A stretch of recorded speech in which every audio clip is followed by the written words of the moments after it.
श्रीमद्रामचन्द्राय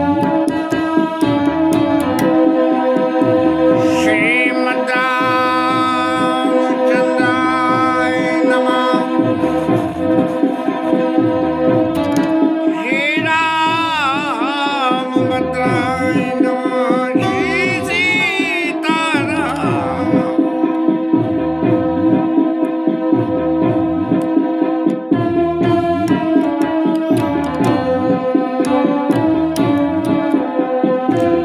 यत्र यत्र रघुनाथ कीर्तनं तत्र तत्र कृतमस्तकाञ्जलिं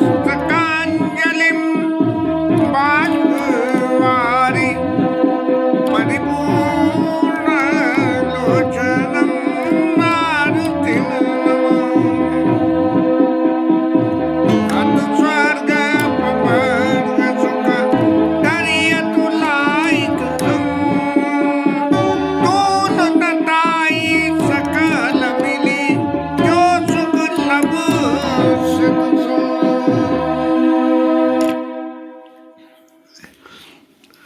लंकिनी से हनुमान जी की भेंट हुई और वो क्योंकि रावण जैसे दुष्चरित्र के संग में लंकिनी रहती थी, उनकी विश्वास पात्र थी, तो उसकी प्रवृत्ति वैसी थी।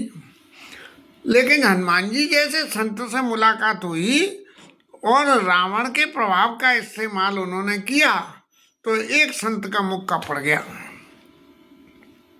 और वो एक संत का मुक्का क्या पड़ा कि उसके सातों स्रोत जो है वो खुल गए। जो रावण के संग के इतने दिन के संस्कार थे वो उसके खत्म हो गए। और ब्रह्मा जी के वरदान वाली बात याद आ गई। हनुमान जी को सब कथा सुना दी कि अब जो है राक्षसों का नाश हो जाएगा, जो ब्रह्मा बाबा ने कही थी। इसलिए महाराज अब आप जो पूछोगे कि तू तो इतने दिन से इतने संग में रही इनके संग, और वो तपस्या करने गए तब तक भी गई, तब भी जो है, और वो एक मिनट में एक मौका पड़ा और तेरी बुद्धि शुद्ध हो गई, तो ये कैसे हो गया? तब लंकिनी ने समझाया कि तात स्वर्ग अपवर्ग सुख, और जो सुख लब सत्संग, सत्यवादियों का, संतों का संग करने से जो है सत्संग न तुलना ताई सकल मिली जो नहीं नहीं नहीं तुलना ताई सकल मिली जो सुख लब सत्संग। महाराज तुम्हारे संग मेरा सत्संग हुआ। वो सत्संग क्या हुआ? मैंने तो मुक्का मारा था। बोले यही तो सत्संग हो गया कि तुमने मुक्का मारा और मेरे खून की उल्टी हो गई। अब वो किसी आदमी को गलत या किसी इंसान को कोई गलत खून दूसरे का चढ़ा दे तो कहते हैं खून अपना रंग लाता है, तो वो रंग ले आता है। बड़ी बड़ी बातें, बड़े बड़े नाटक और इसमें किस्से बने कि वो आदमी को जो है क्या हुआ, वो सूअर का खून मिला के चढ़ा दिया तो वो सूअर बन गया। ऐसी सब हंसी मजाक की बातें हैं। तो वो लंकिनी कह रही है कि तात सारे स्वर्ग और इधर उधर जो भी कुछ सुख हैं, जो भी कुछ मिल सकते हैं, अगर एक सेकंड का सत्संग मिल जाए तो जीवन जो है, जीवन का उद्धार हो जाता है। तो महाराज ऐसे ही आपके एक मुक्के ने मेरा उद्धार कर दिया। अब जब मेरे जीवन का उद्धार आपने कर दिया तो पलटी में मुझे को गुरु दक्षिणा आपको कुछ न कुछ देनी पड़ेगी। तब लंकिनी कहती है प्रभु नगर की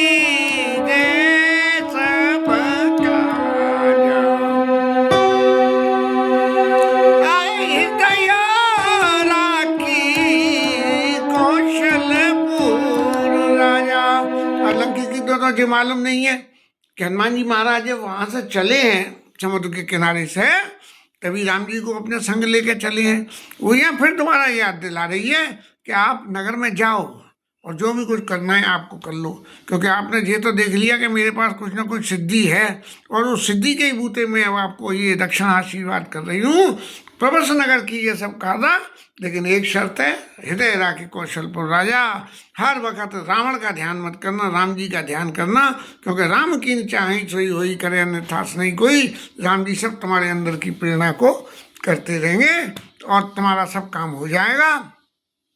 और एक जब राम जी कृपा करें तो गरल सुधारे पुकरे मिटाई, गोपथ सिंधु अनल सितलाई, जहर भी अमृत बन जावे और जो है गाय की खुर का गड्ढा भी जो है वो समुद्र बन जावे और समुद्र गाय के गड्ढे खुर के गड्ढे के समान हो जाए। गरुड़ सुमेर रेणु समताई, राम कृपा कर चित्त बजाई।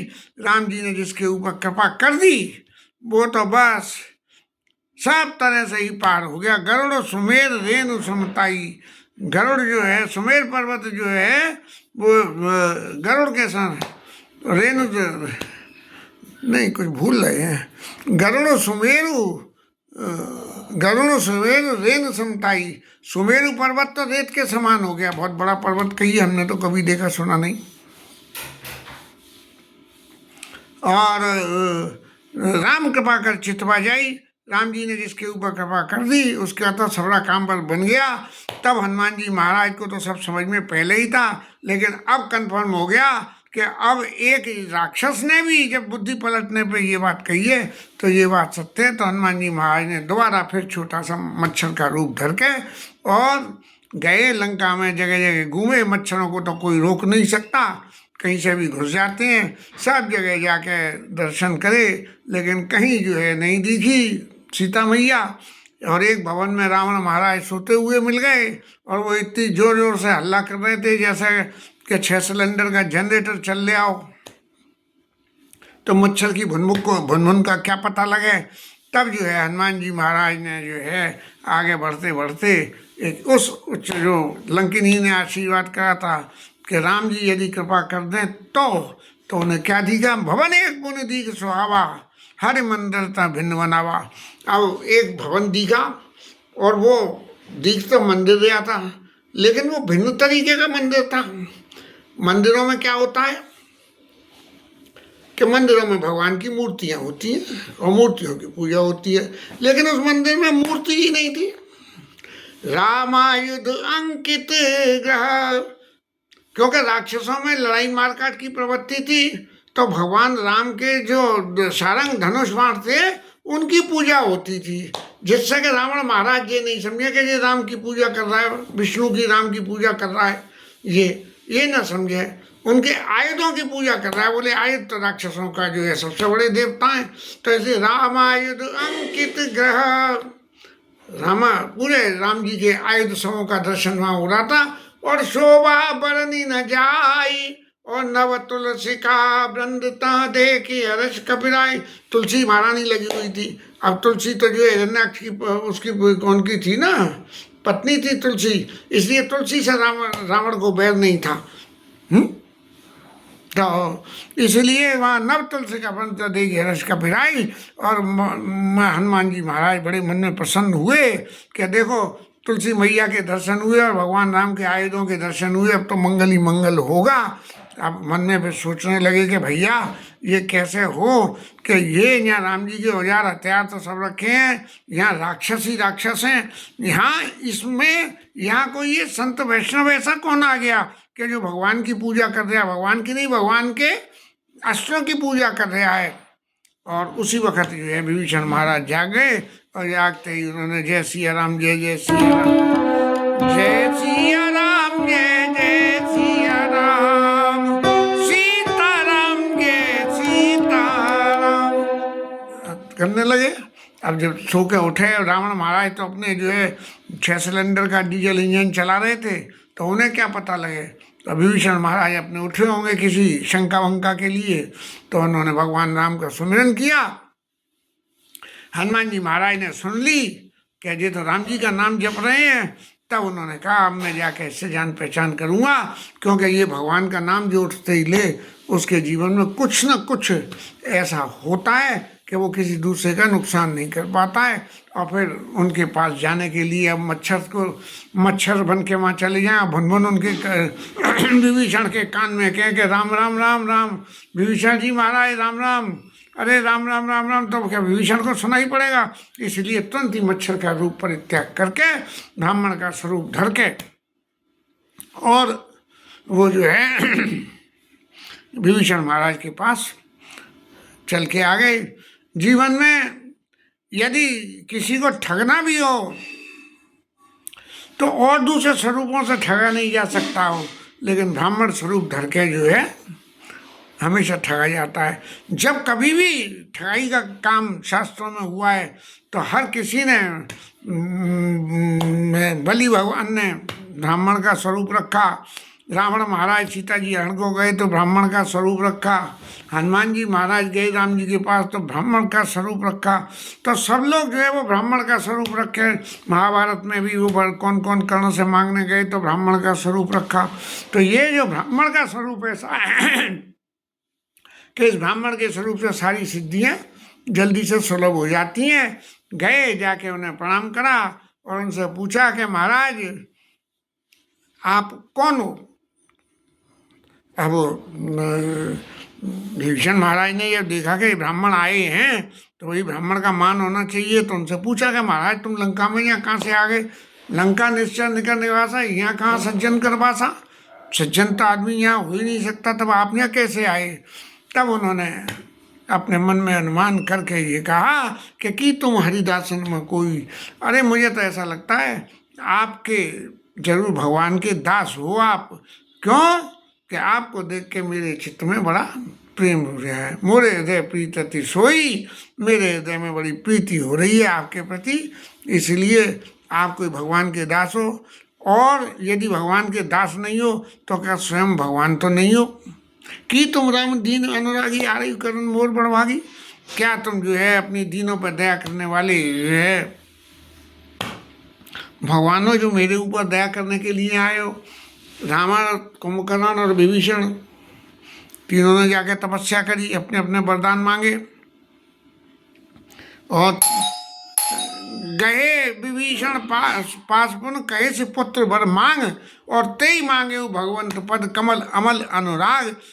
विभीषण ने, रावण ने तो शक्ति मांगी, कुंभकर्ण ने नींद मांगी और विभीषण महाराज ने जो है भगवान के चरणों में कमल अमल अनुराग, बिल्कुल विशुद्ध, जिसमें कोई मिलावटी नहीं हो कि स्वार्थ है तो आज भगवान के चरणों में प्रेम करें, बोले हरि नाम कीर्तन जोर जोर से कर रहे हैं, और नहीं तो जो है मेरे अरे यार कौन गला फाड़े, धीरे धीरे बोलो और नाम तो नाम ही है। तो ऐसा नहीं भगवान पद कमल अमल अनुराग।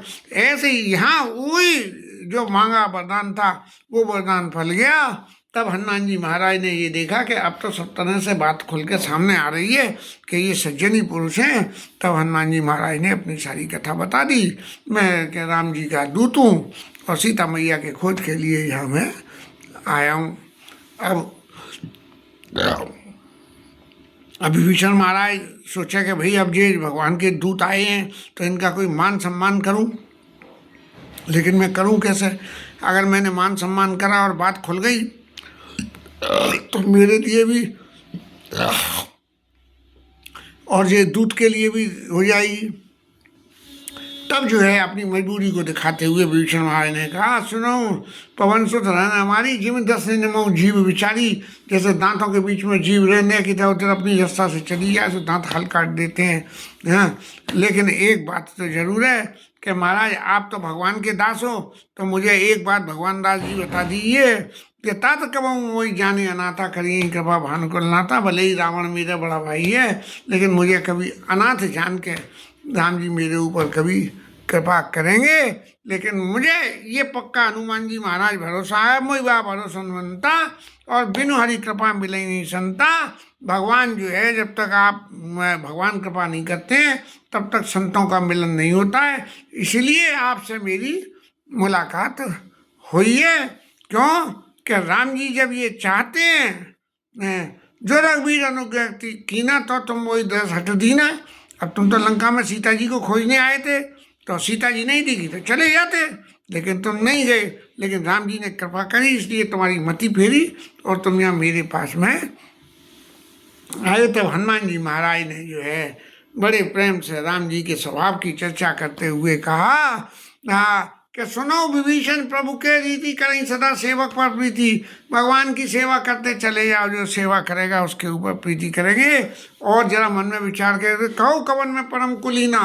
अरे मैं तो बंदर हूँ और बंदर की कोई कुल होता है। अरे बंदर तो चाहे जहाँ से पैदा हो जाती हैं। हाँ, एक बंदरिया और एक बंदर मिले और बंदर ही बंदर पैदा हो गए, कोई कंसीडरेशन ही नहीं है। औरों में तो कुल फुल होता है, बंदरों के कोई कुल नहीं होता। तो काऊ कवन में परम कुलीना, कभी चंचल सब ही विधीना। बंदर क्या कर सकता है, सिर्फ खाने का, रहने को अपने लिए घर तक भी नहीं बनाता है। तो मैं कौन सा ऐसा कुलीन हूँ और चंचल हूँ, एक जगह टिक नहीं सकता हूँ, बैठे बैठे ऐसे ऐसे झांकता रहता हूँ, तकता रहता हूँ, और यहाँ बैठता हूँ और देखता हूँ जिन्हें कहाँ दूर की। कभी चंचल सभी हुई ना, और प्रात ले जो नाम हमारा, और तेई दिन ताई न मिलैया हारा। यहाँ तो सबरी बात का अर्थ शब्दों में तो उल्टा ही हो गया कि अगर कोई सुबह उठ के जय हनुमान ज्ञान गुण सागर कर ले तो बोले उसे उस दिन खाना ही नहीं मिलेगा। वो ऐसी बात नहीं है। ये जो है भद्राचार्य जी महाराज कह रहे थे कि इसका मतलब ये नहीं है कि उसे खाने को नहीं मिलेगा। खाने का दूसरा एक नाम और भी है, और इसका नाम है प्रसाद। तो उसको उस दिन राम जी का प्रसाद मिलेगा। एक वो जब राम जी का भोग लग के पीछे हनुमान जी का भोग लगता है तो पाओ पाओ पाओ पवन सुत राम की प्रसादी पाओ। पाओ पाओ पाओ पवन सुत राम की प्रसादी पाओ। एक सूरदास जी गऊ घाट पे पतले से शरीर थे, सूरदास थे, पूरी रामायण कंठस्थ थी और 15-16 घंटे में जो है अखंड रामायण पाठ कर देते थे। उनको जो है बाबूजी ने ड्यूटी में लगा दिया। तो सत्यनारायण की कथा उनको मैंने, क्योंकि नेत्रविहीन थे इसलिए सत्यनारायण की कथा मैं पढ़ के सुनाता था और उनको मैंने याद कराए थे। तो वो अपनी जो है कथा में पाओ पाओ पाओ पवन सुत राम की प्रसादी पाओ, ऐसा जो है भजन वो गाया करते थे। हम तो बालक थे तब जो है तो कोई इन बातों को समझते नहीं थे, लेकिन अब आज याद आई गई है। तो असमय अधम सखा सुन मोह पर रघुवीर, और कीनी कृपा सुमेरे गुण भरे बिलोचन नीर। हनुमान जी के महाराज ने देखो मैं तो ऐसा अधम हूँ कि जिस दिन मेरा नाम ले ले उस दिन उसे खाने को न मिले, खाने को मिले न मिले, लेकिन जो है गोस्वामी जी के भावार्थ में ये है कि उसको राम जी का प्रसाद मिल जाता है। प्रसाद के तो किनके से ही पेट भर जाता है, खाने को तो बहुत कुछ खाना पड़ता है। आज एकादशी है, अब सारी सिस्टम गड़बड़ाया हुआ है पूरा, क्या घर का वातावरण का स्वभाव का सब। तो जो है कथा जल्दी थोड़ी शॉर्ट कर रहे हैं। हाँ, और हरि नाम कीर्तन।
पवन सुत हनुमान की है, उमापति महादेव की है, श्री राय धरण की है, श्री राधा रानी की है। जय जय श्री राधा।